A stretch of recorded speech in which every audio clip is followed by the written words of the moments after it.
Tekashi 6ix9ine, one of the most controversial figures in hip-hop, is back in federal custody after being arrested by the U.S. Marshals on October 29, 2024. The rapper showed up more than an hour late to his hearing at the New York Southern District Federal Courthouse, so the feds came looking. If you haven't been keeping tabs, here's a rundown on how he found himself in this situation once again. After cooperating with authorities and snitching on half of Brooklyn, Tekashi managed to dodge a long prison sentence, testifying against key figures in the non-Trey Bloods to reduce his sentence from a minimum of 47 years to just 2, followed by 5 years of supervised release. His cooperation played a part in securing sentences for several former associates. Harv, who also robbed and kidnapped him, assaulted 6ix9ine, slapped him up and all that, took his jewelry. He received 24 years. Luke, another high-ranking member, got 17 years, and the famous Shotty, you know, the bald one, the close former ally, took a plea for 15 years. So he's coming home soon.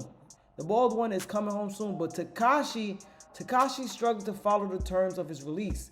Recently, he violated his conditions by traveling to Los Angeles to perform without permission, testing positive for meth, and missing the required drug test. His lawyers claim the meth results could be due to the prescribed Adderall, but the federal prosecutors aren't buying it. They're adding another violation since Tekashi traveled to Florida without authorization, reportedly visiting a Clearwater strip club and a mansion party. The judge isn't giving him any slack. He reminded Tekashi of his previous violations, including the time he left the country against orders, which landed him detained in Dominican Republic after an alleged altercation. I don't know how they let him leave the country in the first place. Tekashi claims he was facing extortion there, but the judge made it clear he had followed the original conditions. None of this would have happened. Now, he's looking at least 2 weeks in custody. It ain't that bad, you know what I'm saying? He'll be alright. With all the past controversies surrounding 6ix9ine, I can't even say whether or not I care 6ix9ine is going through this. I'm actually not even mad. 6ix9ine's entire career felt like a mockery towards hip-hop. Everything he did was for views. Clout. 6ix9ine somehow managed to perfect the art of chasing clout, but this is exactly what made him the most hated in hip-hop. Him being a snitch isn't the only reason why he's hated. Hell, Gun is a snitch. Woody's a snitch. Well, people love Woody because Woody's actually a likable person. 6ix9ine, on the contrary, people do not like this man, and they have good reason not to like him. No one likes a troll, and he's easily one of the biggest trolls to ever come online and to the hip-hop genre in totality. He created this new era of everyone overly trolling people online. 6ix9ine created a space in hip-hop in which he antagonized the industry off the sole basis that he's the toughest in the industry where everyone is tough. Whether it was beefing with the West Side or having Chief Keef boomed at by Kuda B, using O Block as content, beefing with Jay Prince and the Southside hooligans, 6ix9ine, despite not being a gangster, made a lot of gangsters feel stupid with his antics. 6ix9ine was a menace and deserves the worst in any situation he's given. These little 2 weeks are nothing. He made himself the most hated because he's disrespectful. He disrespected anyone, dead or alive. Even the fans wanted to just grab him up, beat him up, you know what I'm saying? Show him he not tough. You know what I mean? He made himself a target. And the reason a lot of people liked him is because he was still dropping crazy records. He had a whole gang backing him, and regardless of the extortion or whatever they want to make it sound like, 6ix9ine had a whole gang backing him that was thorough. 6ix9ine was able to point a finger and get anybody boomed, bro. Anybody. Everything 6ix9ine was going through is by design. 6ix9ine played gangster, acted like he was the toughest man to exist.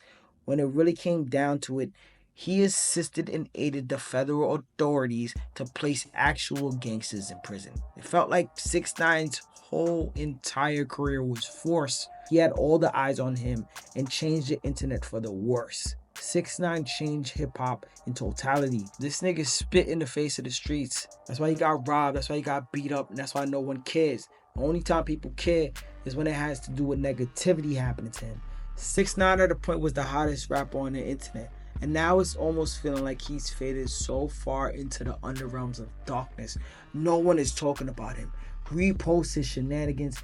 I mean, 6ix9ine was the first dude to be socially blackballed. Society as a whole made a conscious decision in saying, maybe if I don't give any attention to this guy, he'll go away. And it genuinely worked. 6ix9ine's 5 minute of fame is finished.